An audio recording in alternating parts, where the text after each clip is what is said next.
Hello, everyone. So, we're going to continue with what we have stopped last time. Now, we're done with the second exam. Just to give you an idea, the average score is 76, which is higher than 72 from the first exam. And if I'm not mistaken, the is it available now? You can see where you get your mistakes for the exam.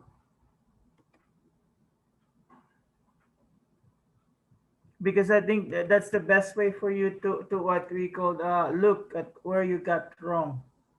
Okay, because we spend a lot of time on those chapters that we have, so I just want a break from that what we call exam. So as of now, it's already in history.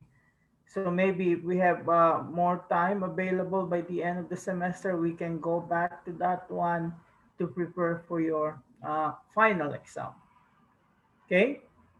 So we're going to continue with chapter 17, and we started chapter 17 as what? The solubility and the complex ion equilibria. So we talked at the beginning of the chapter that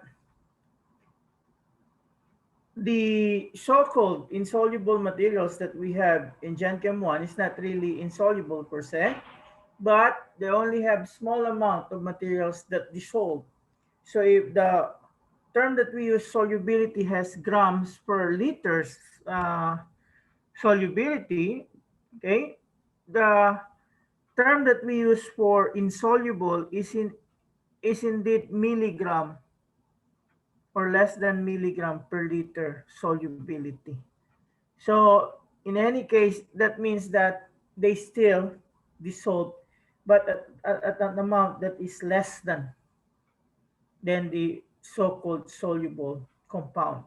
So these sparingly soluble compounds that we have, usually they undergo equilibrium. Okay, because what happened there, you put some amount, they become a saturated solution. Okay, now the next thing that you're going to do is you can determine how much or how many grams or milligrams was indeed dissolved, and from that end up with an equilibrium constant known as the solubility product constant, which is the KSP.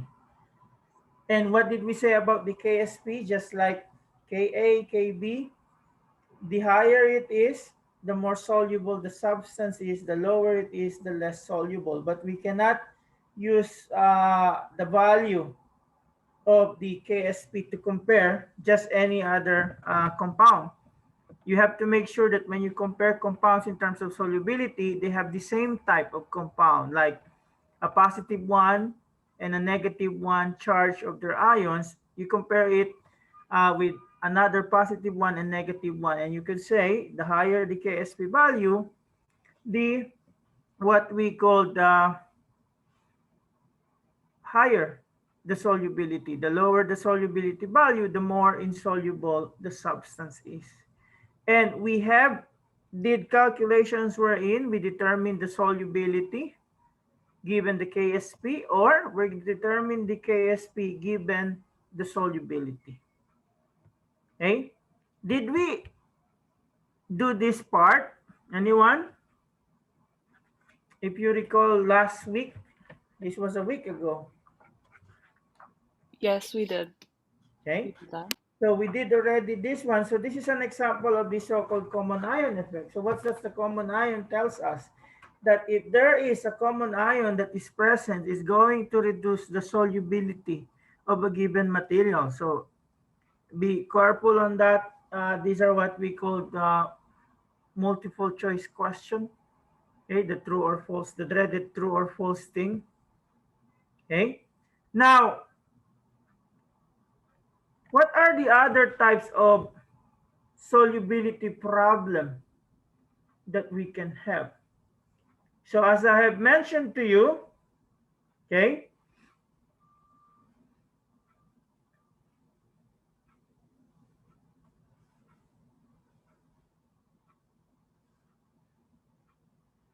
again, given KSP is just equals to the so-called ion product. So what is these ion products that you have? So if you have silver chloride, okay, dissociating to give you Ag plus and Cl minus. So everything is just equals to this.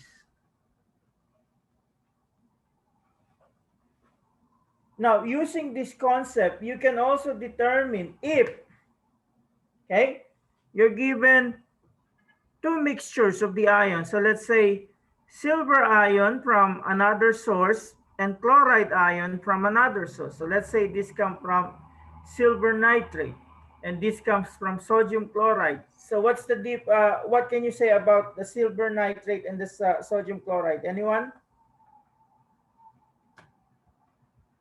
What can you say about those what we called ion?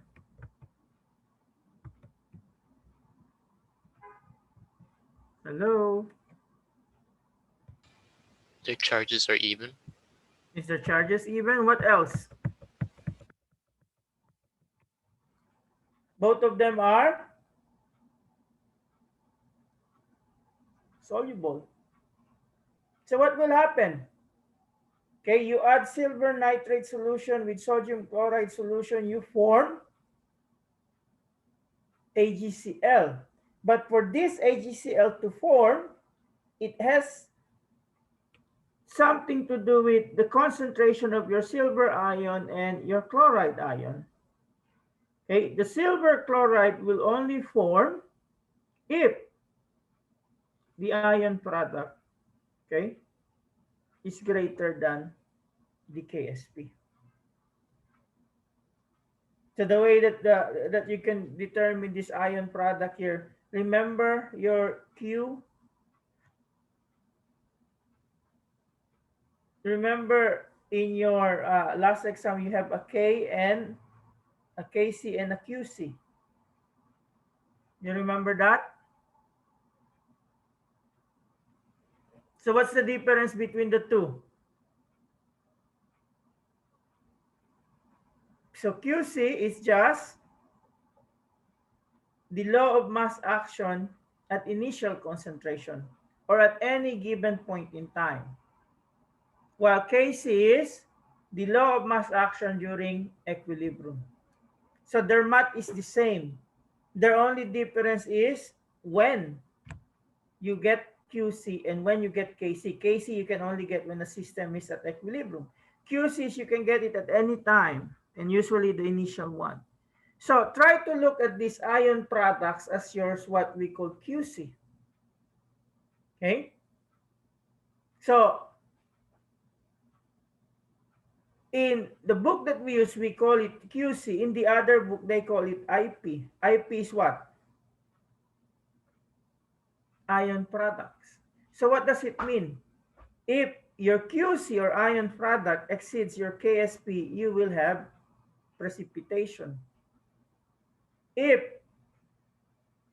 okay, the KSP is less than, or if the KSP is greater than the QC, then you will have what? No precipitate. If KSP, okay, is equals to QC, then you have a system at equilibrium. Okay? So let's try to solve problem using this concept. Now you are a doctor and you got this what we call results from the analysis. So one form of kidney stones is calcium phosphate. You have their calcium phosphate, which has a KSP of 1.0 times 10 to the negative 26. So a sample of urine contains 1 times 10 to the negative 3 molar calcium 2 plus and 1.0 times 10 to the negative 8 molar phosphate ion. So calculate the QC and predict whether the calcium phosphate will precipitate. So if you are the doctor, you're given these results, what will you going to tell your patient?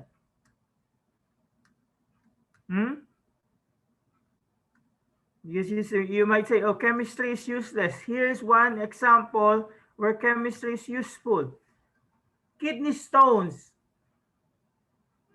When does kidney stone happen? Can any of you have kidney stones? Isn't it Most when you're likely, dehydrated? okay? Most likely none. None of you will have kidney stones because you're still young. Okay? Now, they said one form of the kidney stones is calcium phosphate. Now, why do you think they're formed? Especially in old people. What's the problem when we grow old with our calcium? I don't know if this is your first time to hear this term. It's always in advertisement, osteoporosis, because what happens, there's a leaching of calcium in your body. Okay, so that means calcium 2 plus is available. Now, where the hell is the phosphate ion coming from? Anyone?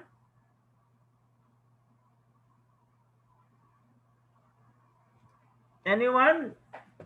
Where does the calcium, the phosphate come from?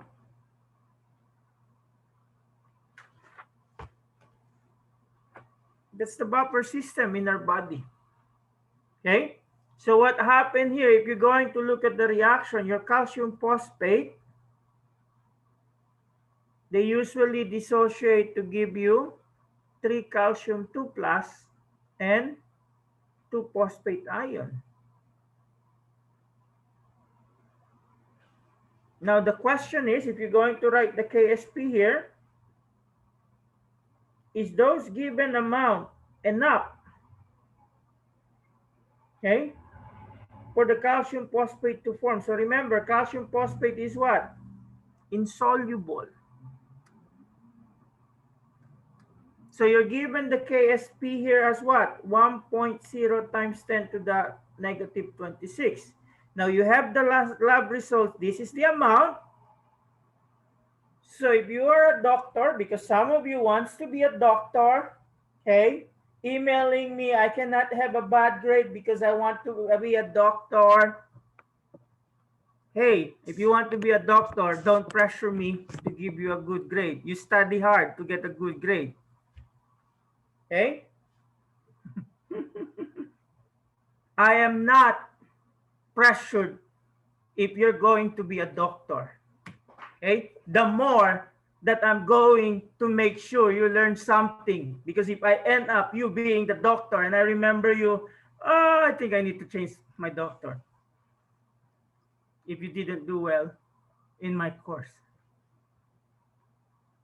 So you have this data. What are you going to tell your patient? Let's say the lab analyst just give you this value. Okay? And he had to go home. So how are you going to interpret this data? So you use this principle that I'm teaching you now. Okay? So all you need to do, if I use this concentration to determine my QC or the so-called ion product, what it will be what will be its value compared to the KSP? Because I have told you, if the QC is higher than the KSP, you will have a precipitate, or in short, you have kidney stones. Okay. If the KSP is higher than the QC, then that means it's soluble. And if KSP is equals to the QC, so QC can also be your IP, okay, then that means the system at equilibrium. So how are you going to interpret this result?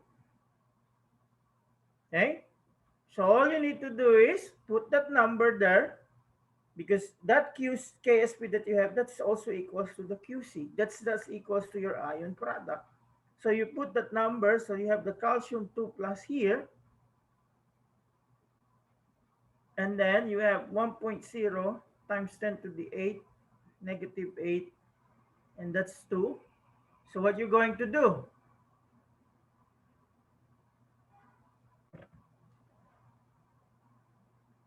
So you have one, I bet the answer is 1.0, but I don't know unto what negative number.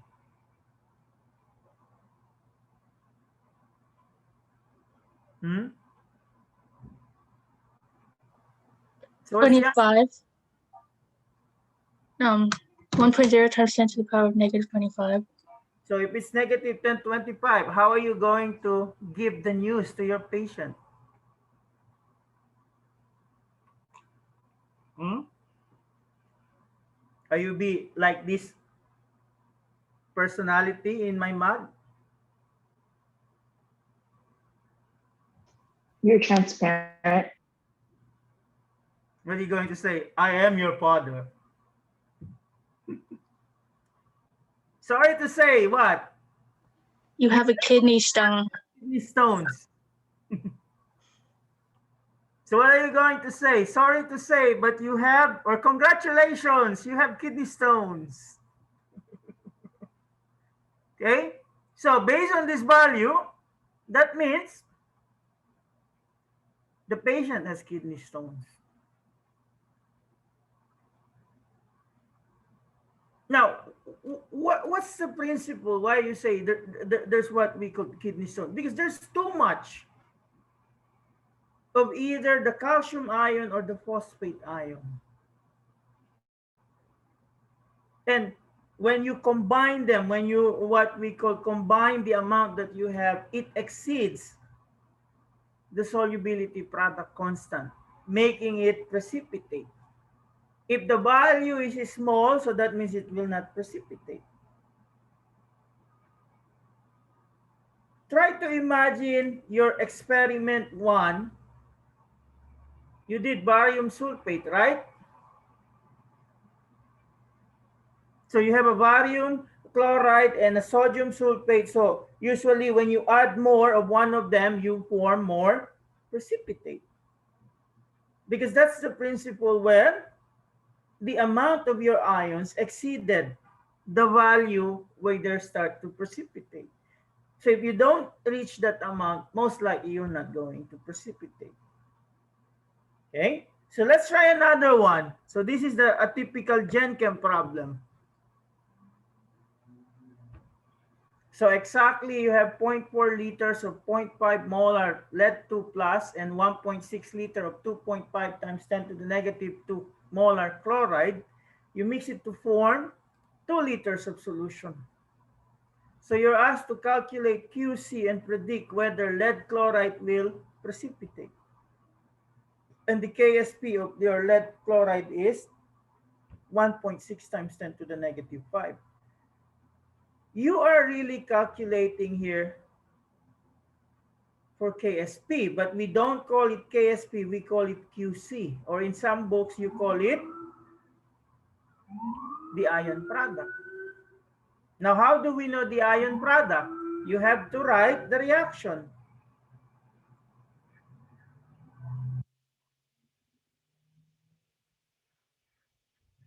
And then from that, you write the expression.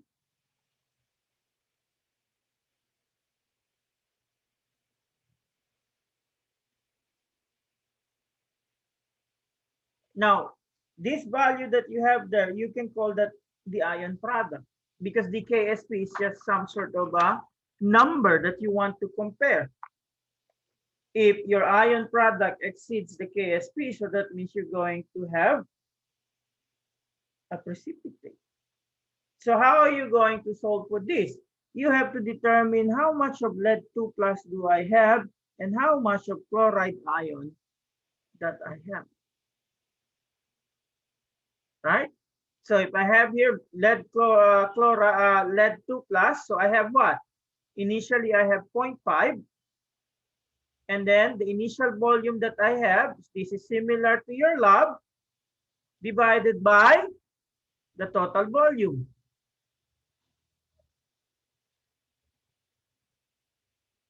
You have there your concentration. And then your chloride, what do you have in your chloride? So you have the 2.5 times 10 to the negative 2. And then you have the initial the initial volume, that is 1.6 divided by the total volume. And you get there the amount of your chloride. So whatever you get here, you're going to use here. So what's your lead ion?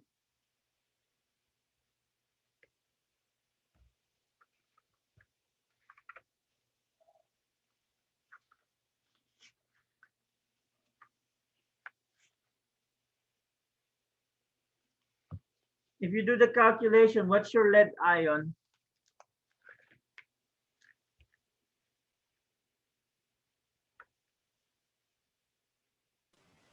.02.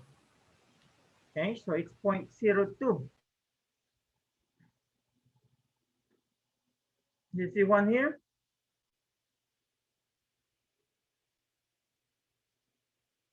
0.5 times 0.4 divided by 2. So the other one is 0.1. So you're going to replace that there. 0.1 times 0.02. What do you have?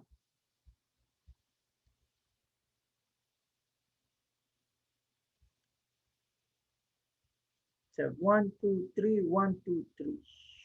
So I have to put another 0 there.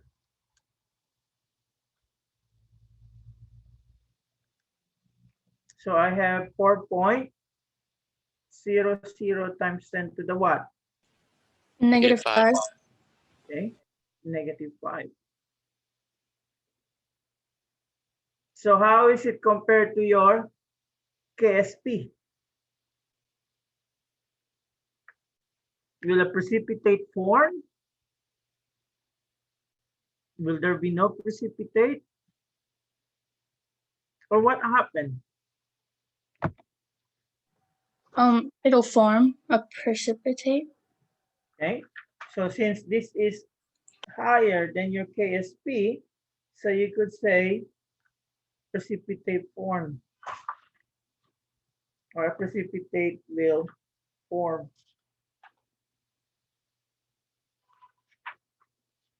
Analyze.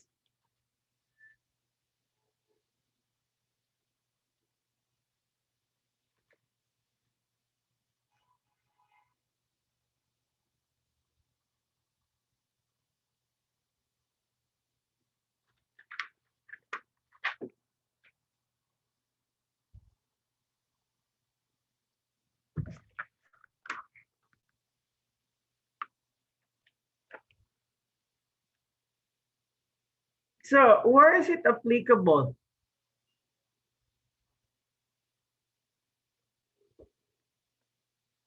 If it is applicable if you want to isolate, okay, a mixture,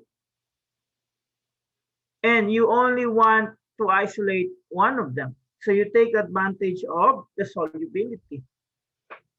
So if it's the one that is more insoluble, so all you need to do is precipitate it out. And once it's precipitate, you can get the solid and leave the one that didn't dissolve in the solution. Okay. So if I'm not mistaken, that's the concept of your what we call fractional precipitation. So fractional precipitation, the technique of separating two or more ions from a solution by adding a reactant that precipitate first one ion, then another ion, and so forth. So if I have it this way,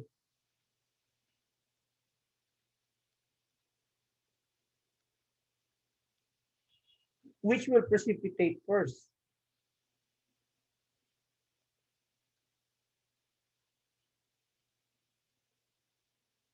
Anyone? A, B, and C?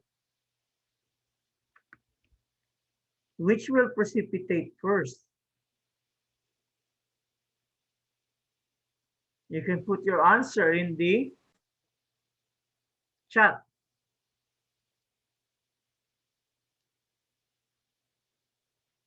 So what will be the basis of you to answer this question? So if I'm going to give you the KSP of this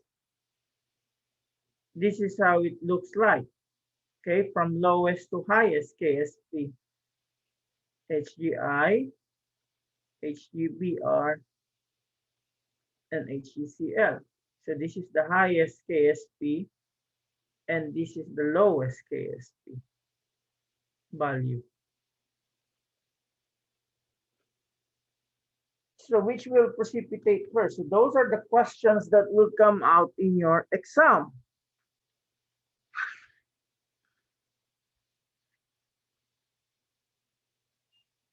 I'm happy with the result, but I'm not happy because some questions that are so easy or have been discussed in the lecture, and some of you were not able to answer it.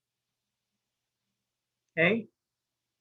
Now, in the reviewer, I have there a question about the salt that has a certain pH, and then I put the same question but with different value of the pH, and still you didn't get it.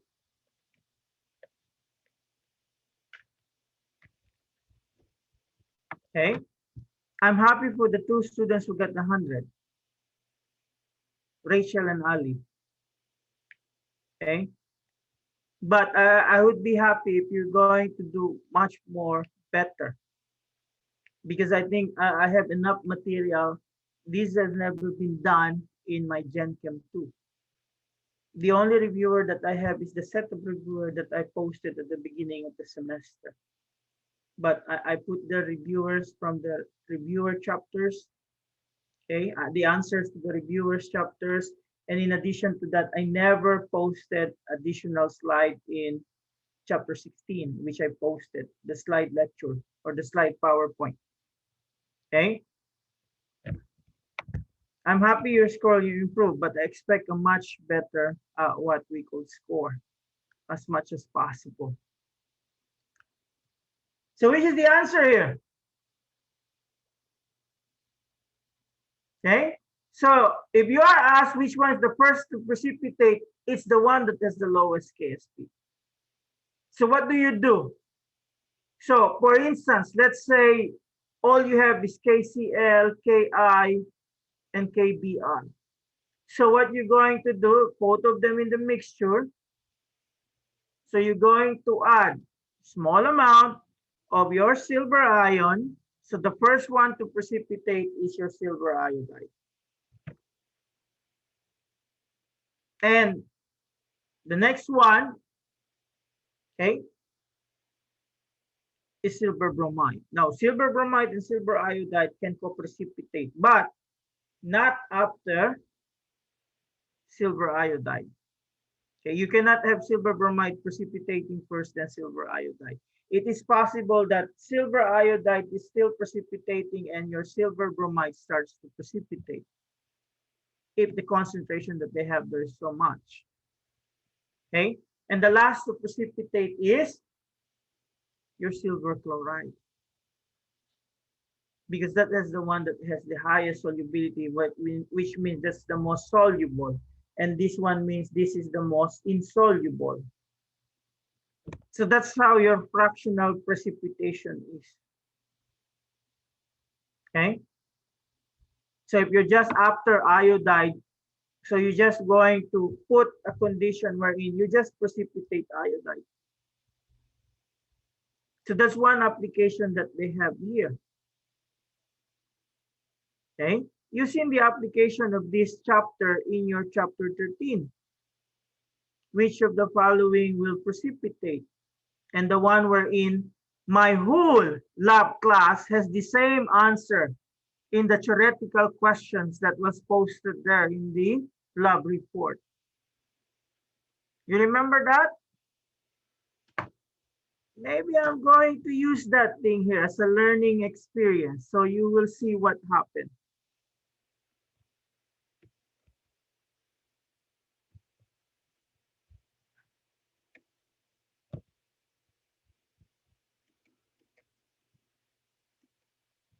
So I'll try to go to that classes thing. Where's the classes that I have?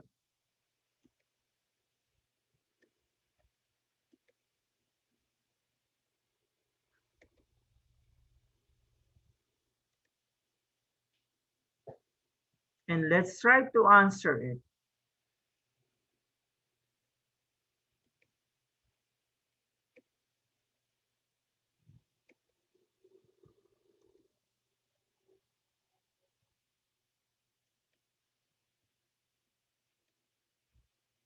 So this is the question that you have.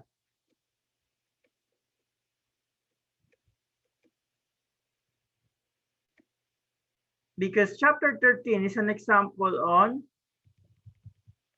solubility. So let's look at this question here.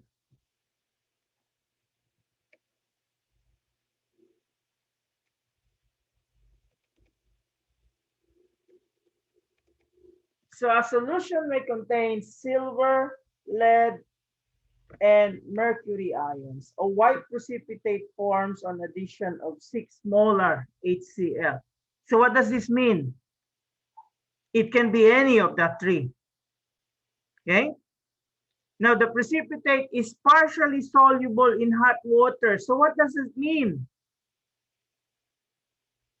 Which of them is present since it dissolves in water? What is that ion that is soluble or partially soluble in hot water? That's lead. And for the love of my life, I don't know why. Oh, lead is absent because it dissolved in water. That's why it dissolved in water in the first place, because it's there. But you didn't confirm its presence, because what do you need to confirm the presence of lead? You need to add the chromate, which you didn't do here. So most likely you're in doubt with your PB2 class. And then what's the next one? The precipitate is partially soluble in hot water, and then the residue dissolves on addition of 6 molar ammonia. So you separate lead from the other two ions in such a way that these two ions are in the solid form, because lead partially dissolved in hot water. Okay? So when the residue dissolves upon addition of ammonia, that means that's all silver. So which one is present? Silver. Which one is absent? Mercury. And which one is in doubt? Your lead, because you need to confirm its presence by reacting with chromate. And for the first time in the history of my 23 years teaching, the whole class has the same answer on this one. The sad thing is all of them are wrong. It's okay if for the first time in the history they have all the same answers and all of them are correct. Okay? So that's the story that you have there, and how my whole class messed up that question. Or maybe they can blame it whoever's the source of that answer. Okay, now you know what's the answer to that question.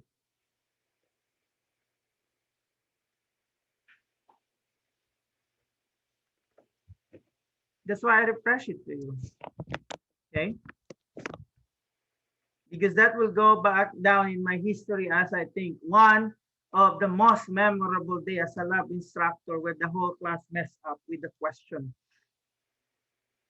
So it's easy to remember, right? When I did it right, no one remembers. When I did it wrong, no one's forget. It's just as easy as that. Okay? So another thing, we can also look at the effect of pH on the solubility.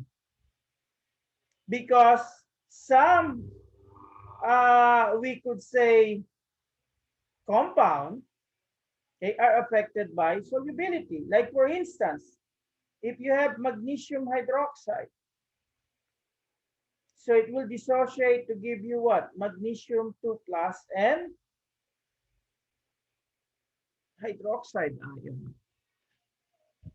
So what happened? When a salt contains the conjugate base of a weak acid, the pH will affect the solubility of the salt. Okay? So we will qualitatively explore the situation involving generic salt MX, which we put here, where X is the conjugate base of a weak acid. Now we just go back with this one. What happened if you have high pH here? What happened if you have low pH? Will this be more soluble in high pH or low pH?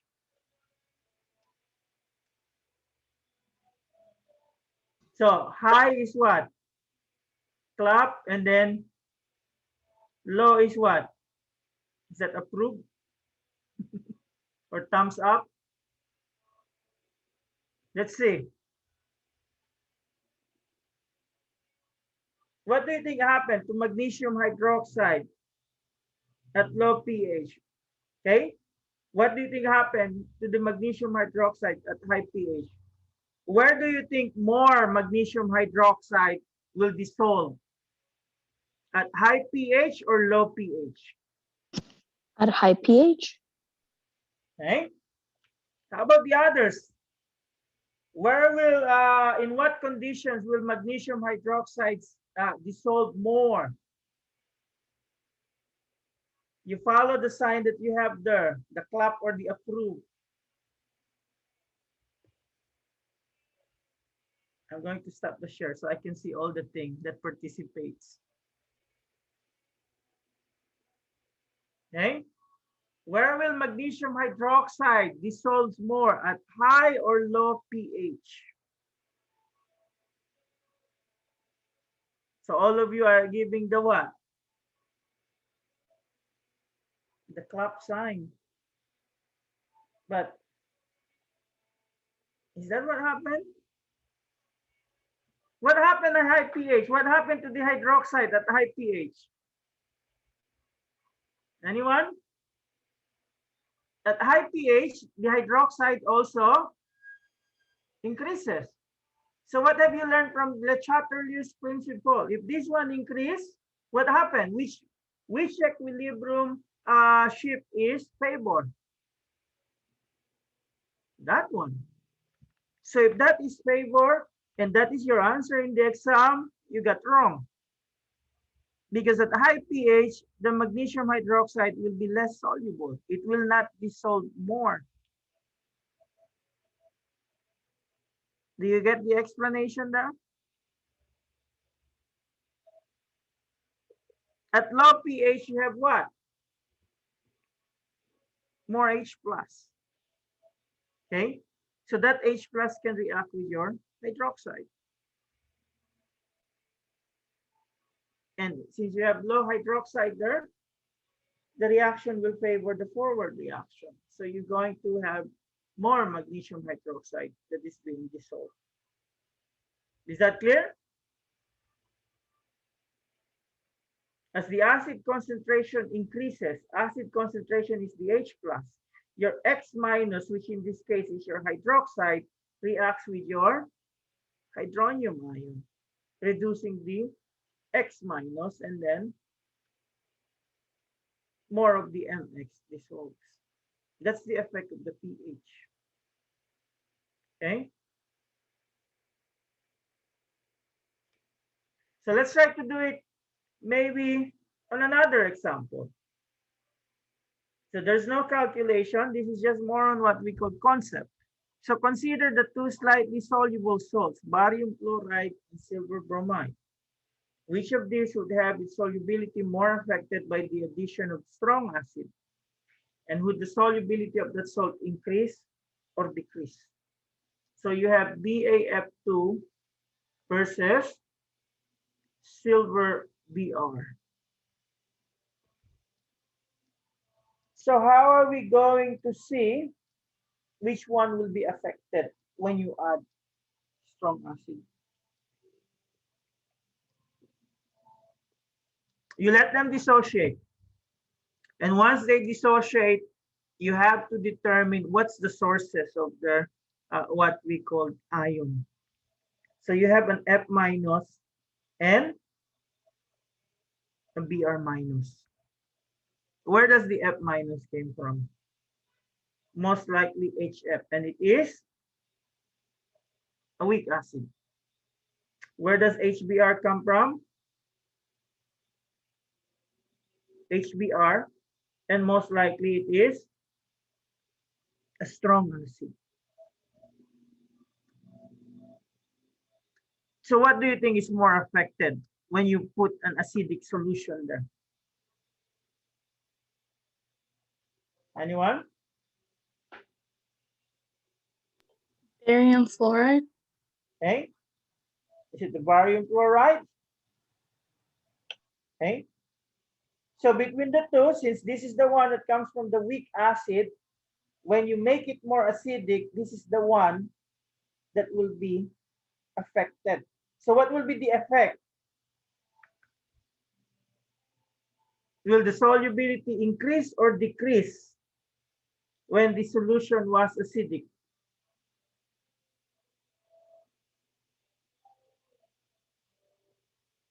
Because sometimes when you answer in the lab report question, there will be an effect, but you don't say what is the effect, okay? And when I mark it wrong, Professor, why did you mark it wrong? Because you're not clear in your answer.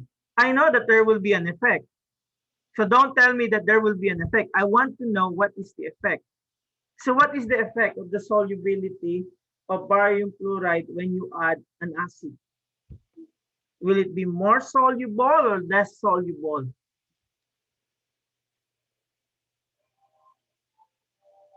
Your silver bromide is not affected when you add more acid. But what is the effect on the barium fluoride when you have it in acidic solution? Will it be more soluble or less soluble? More soluble. Okay, so there's an increase in the solubility.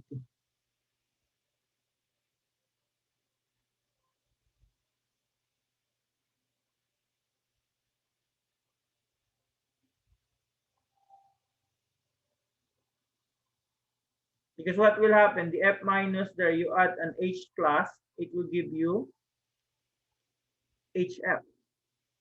So as long as you have it here, that will react with it and you're going to produce your HF. But if you have a Br minus, okay, you add it with an H plus, usually, what's the direction of the reaction? It's the other way around. This reaction is not favored. The one that is favored is the backward reaction. Does that make sense? Why this will not be affected? Remember the concept that the direction is favored where the stronger acids or base are on the reactant side. So here, your H3O plus is much stronger than your HF. Remember, the strongest acid in solution form is an H3O plus. But this one, it cannot happen because HBr is one of the strong acid. They completely dissociate to give you H plus Br. So the direction that you have there is always forward. So for this to be affected by the addition of salt, the backward reaction should happen, but that is not possible. Okay? Now let's have another one. What if we have it like this? The problem in what we call the hard water. Are you familiar with the term hard water? So if you're doing the laundry, if your water is hard, it's not good. Because what will happen, your soap, instead of reacting or acting upon your clothes, will react with some components in the water and produce some other materials. So the efficiency of your soap is what we call defective. So if you can add a dilute acidic solution to a mixture containing magnesium oxalate,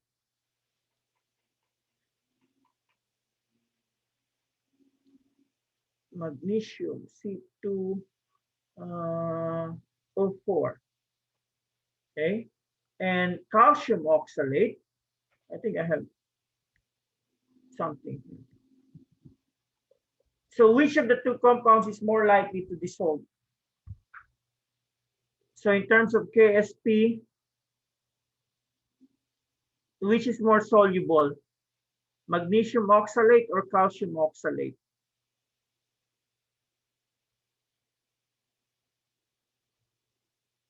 Which is more soluble? Anyone?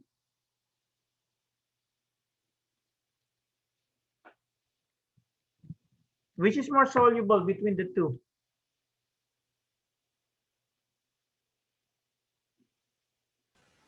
Calcium. Is it magnesium or calcium? Okay, so what do we say? Are they the same? There's a +2 here and a -2 here. There's a +2 for the calcium and a -2 for the oxalate. So that means you can compare their KSP. And what do we have? We roll in the KSP. The higher the KSP, the more soluble it is. So between the two,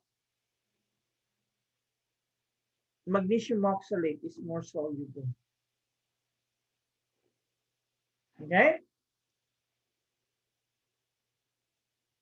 Now, what happens if you add a dilute acidic solution? Which one is affected more? Now, what can we say? So you add an acidic solution. So both of them are oxalate. So they have the same kind of what we called ions here. So they will be affected at the same rate. Okay? But still, since the solubility of magnesium oxalate is greater than calcium oxalate, okay, it still becomes more soluble, but the relative effect is just the same. So how it affected calcium oxalate is the same how it affected the magnesium oxalate. So the rate when there's no acid in terms of solubility is the same when you add the acid. Okay. Now the application of this, as I've told you, is the one that we did in chapter 13. You separate compounds based on the solubility. So this is a common practice when the goal is to separate, let's say, sulfide. So we have only tackled group 1A, which is the chloride group. If you have 2 and 3, they deal with the sulfide. 1, if I'm not missing, sure, is an acidic pH, 1 is in the base pH. Okay. I think by the end, I'm not sure if it's here, the one that I showed where the calculation of the group metal ions is, I think by the end of the slides here in the chapter of the of this what we call topic. Okay. Now the other one is the complex ion formation. You did it twice this semester. So some cation ions form what? Soluble complex ion. Their formation increases the solubility of a salt containing those cation ions. So one, when you did it, is when you form this one, the silver ammonia complex. I think it's, I'm not sure if it's like this, but we have a reaction like that.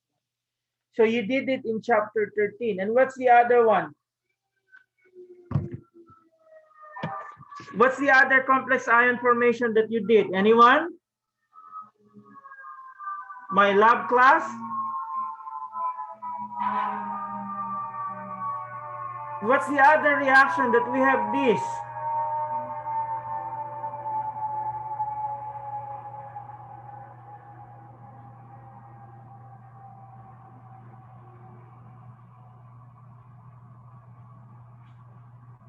FeSCN. I think it's just FeSCN plus or 2 plus. What's the color of this?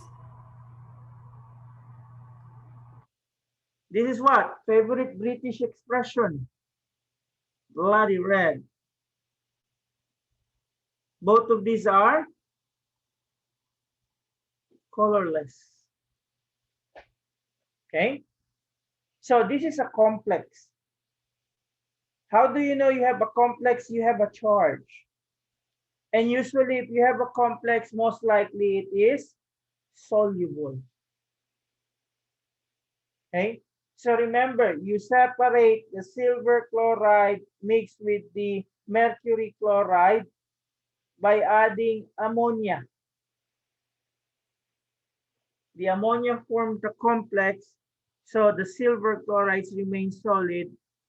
Oh no, not the silver. The mercury chlorides remain solids, and the silver chloride becomes part of the solution. Okay, so there's a K that you have there. You call it the KF.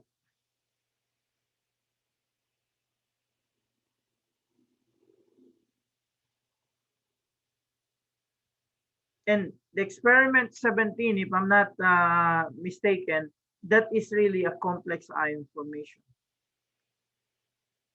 So what do you have here? Silver ion reacting with 2 ammonia to form silver ammonia complex. And how is the expression? Products of products over products of the reactant. The same typical thing that we usually do. Okay? We can also have an expression like this one, but we didn't do this one. This, you did it in experiment 13. This one, you never did it. But you could see there's zinc 2 plus 4 hydroxide. You produce zinc hydroxide 2 minus. And then you ask the Kf for that products divided by the reactants.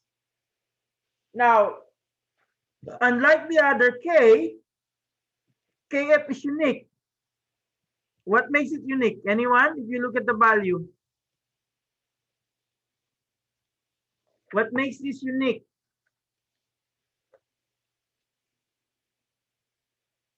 Anyone?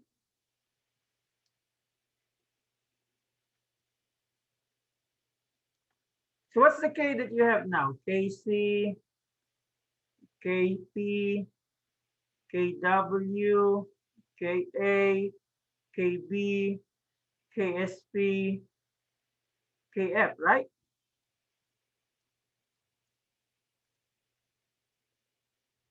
So with all the K0, where's the O now after the second exam?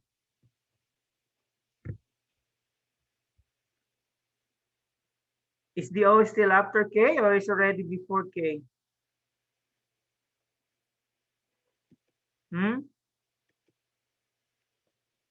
After 2 exams, is the O now before K or still after K?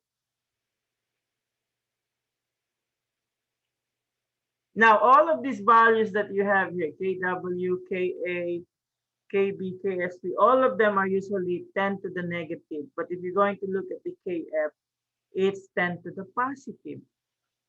So what does it mean? It's a reaction that is almost like the name of the band, one direction. So if you have that reaction, most likely it will favor the forward reaction because it has a very high K value. That's what the K value means.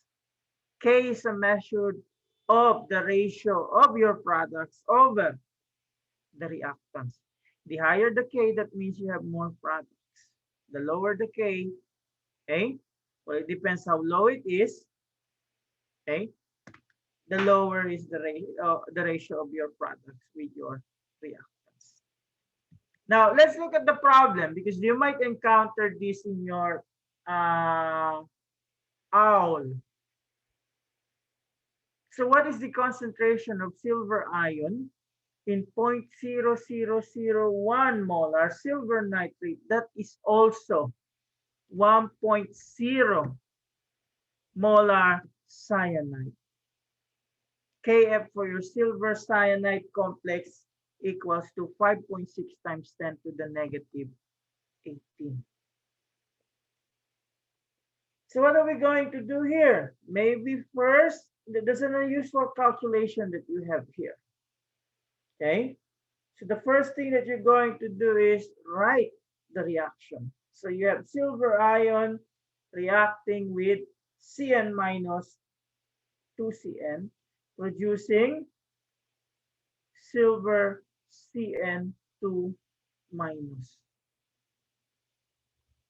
And what is the initial that you have here? So this is the reaction. So this is the initial. So if you're going to look at here, where are you going to get your silver ion? You get it from your silver nitrate. So you have the 3, 0, and then 1. Okay. And then this one is 1.0. And you don't have anything of this. Now, what could be the changes that you have here? Do I need to put X?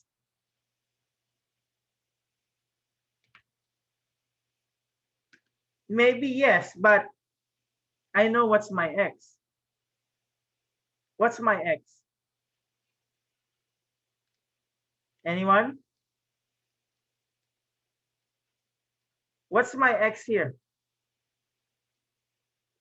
So this reaction is 5.6 times 10 to the 18. So most likely it's not a double direction one. It's most likely like that. And in that case, the rate of my reaction will be promoted by the amount of this one. Why? Half of that will react, and then 2 times that amount. Remember the X, the minus X and the minus 2X. And then here the plus X. The only difference is I know my X. What is my X? This one. Why do you say, Professor, that's the one? Because all of that will be utilized. Because it will react with the Cn for the reaction to occur. So how many X will I form here? I form 0.0001. So if I have here at equilibrium, I don't really have anything here. And then I will have here around what? 0.9998. And then I have here 0.00010.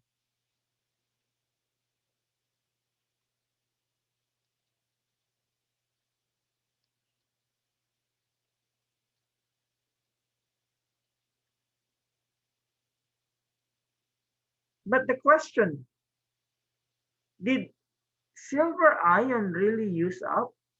I mean, to the point that all of them was used up? What can you say?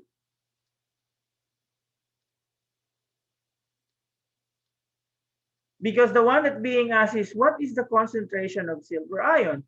So if I'm going to answer it using this one, oh, it's 0.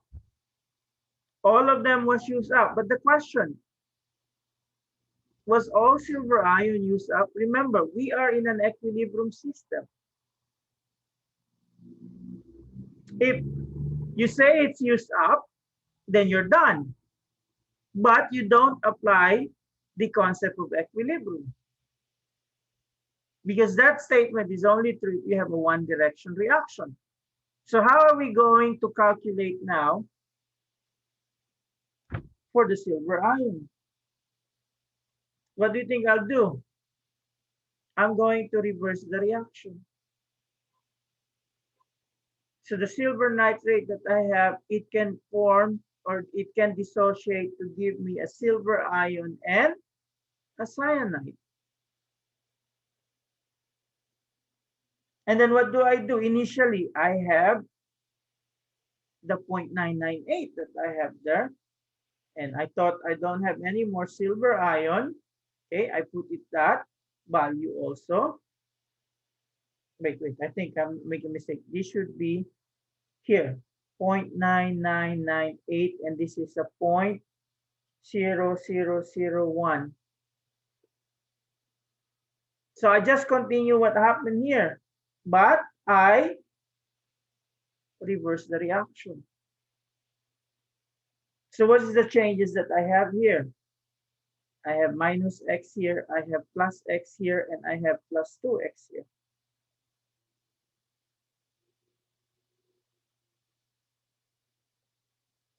Right? And so in the end, I will have here 0.0001 minus X, and I have X here, and I have here 0.9998 plus 2X. Now, what will be my new K here? Anyone? When I'm going to put it in such a way, silver ion times cyanide ion squared over silver cyanide ion. What's my new Kf here?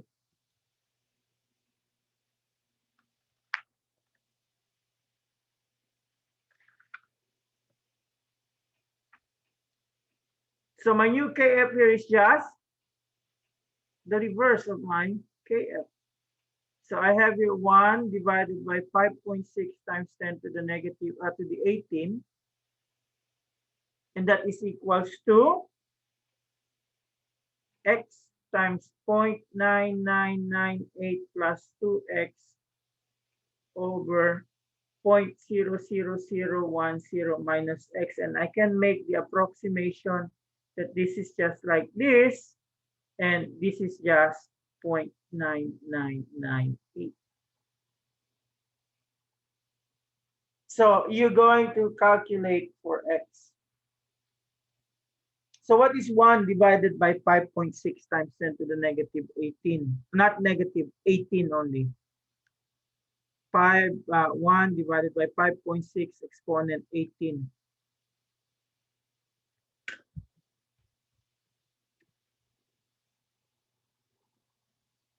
Anyone?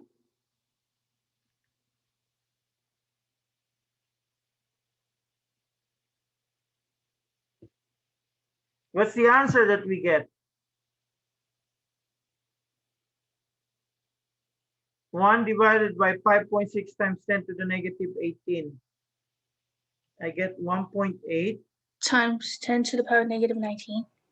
times 10 to the negative 19. And then I multiply it with the 0.0001. And then I have here 0.9998x.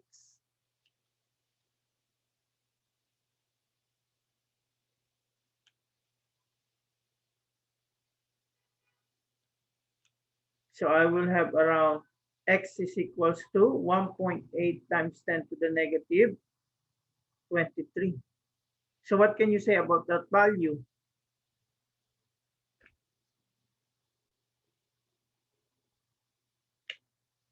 The value is so small. So you could say, oh, not all of the silver ion was really used up. You still have that amount, and that amount is so small.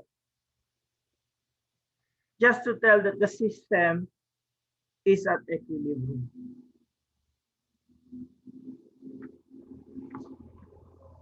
Okay? Let's try another one. I think all of them are just problems that we have here. So silver chloride usually does not precipitate in solutions of 1 molar ammonia. Because what happened, your ammonia reacts with the silver, so you produce a silver ammonia complex. However, silver bromide is a smaller KSP than its silver chloride. So will silver bromide precipitate from a solution containing silver nitrate, sodium hydroxide, and ammonia? And calculate the QC value and compare it with the silver bromide's KSP of 5.0 times 10 to the negative 13. So how are we going to solve this complex problem? So let's look at the reaction. So I'm going to use here a whiteboard.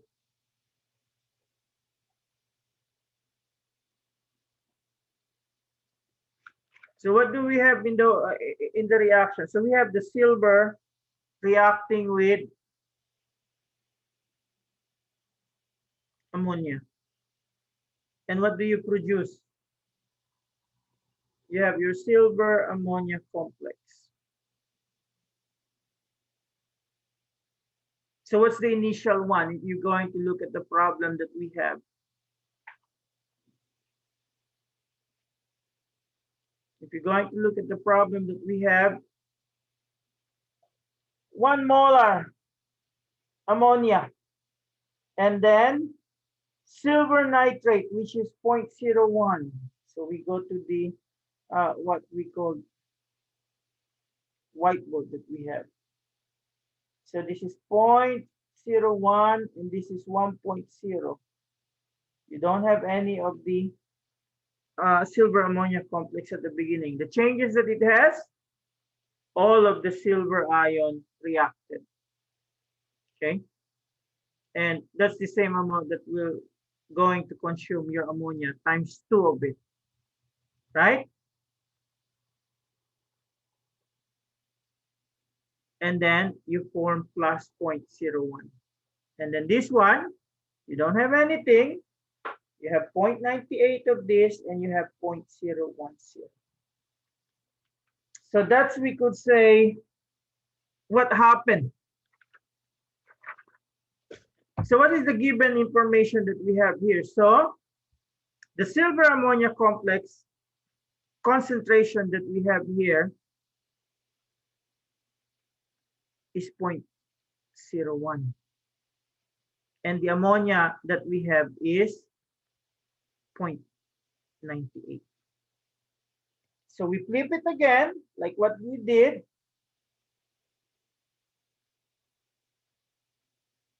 Just 2.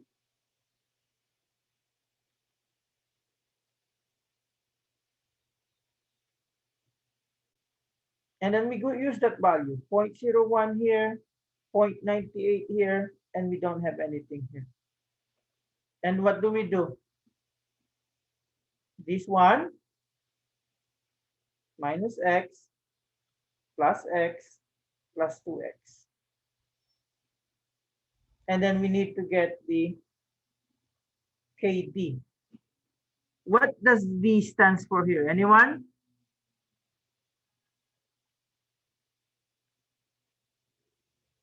KD is just dissociation. So that's 1 over KF. And the KF for this one is 1.7 times 10 to the negative, oh no, not negative, 7. And then you have their x times 0.98 plus 2x over 0.01 minus x.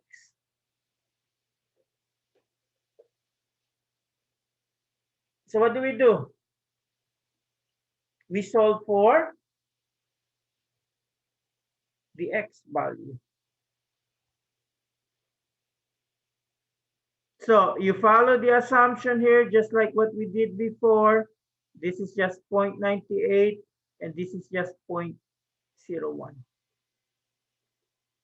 And I leave it up to you how to do the calculation here, but the x that I get is 6.1 times 10 to the negative 10. And that is also my silver ion concentration.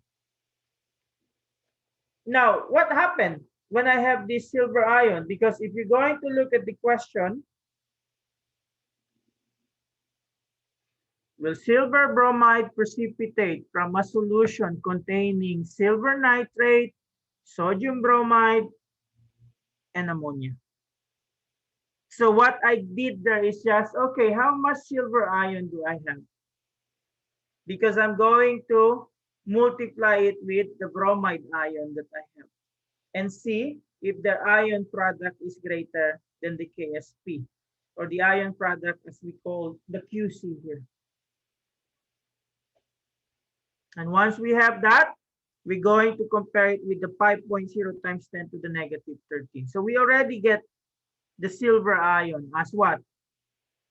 6.1 times 10 to the negative 10. What's the concentration of our bromide?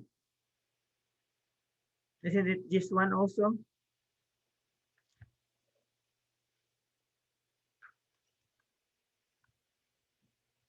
So what do you get? 6.1 times 10 to the 1, 2. Is it negative 12? So will there be a precipitate or none?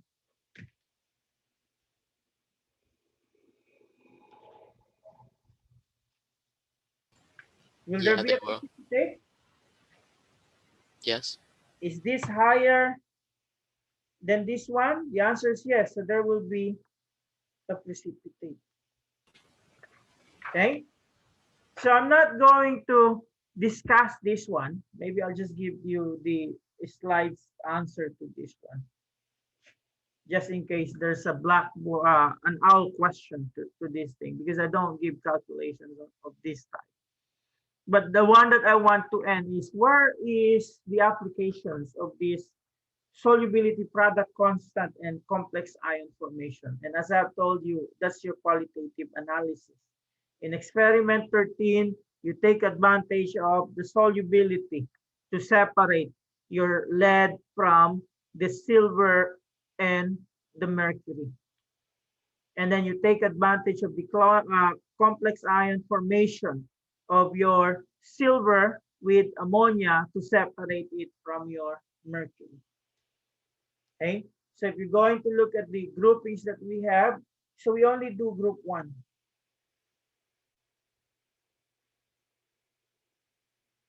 Okay, but you can also have what we call the group 2. The group 2 ions, these are what we call the sulfides at lower pH. The group 3 ions, these are the what we call sulfide but high pH. And then the group 4 cations, we call these the bicarbonates or the phosphates, because they precipitate either by using a carbonates or phosphate. And then the group 5, this is group 4. Group 5 is what we call the soluble ions. It was a nice experience for me when I was an undergrad. We have an experiment for each group, and we have this cation analysis at the end, wherein we're given a cation and we are going to separate and identify them. Okay, it was really a very good what we call experiment. It tests you when you're a freshman. For me, the experience that I have is, oh, I feel like I'm really a chemist when I did this experiment. And when I was a teacher, oh, the more it was what we called exciting on my part. Because if I hate some students there, I'm going to give him or her an unknown that's just water. So it will be negative in all tests. So that's chapter 17. So we still have 10 minutes if you want to go over with something. But chapter 17 is what we call the done. And maybe we will have the quiz next week, because I want also to relax. Now, so I have a question. okay. Sorry.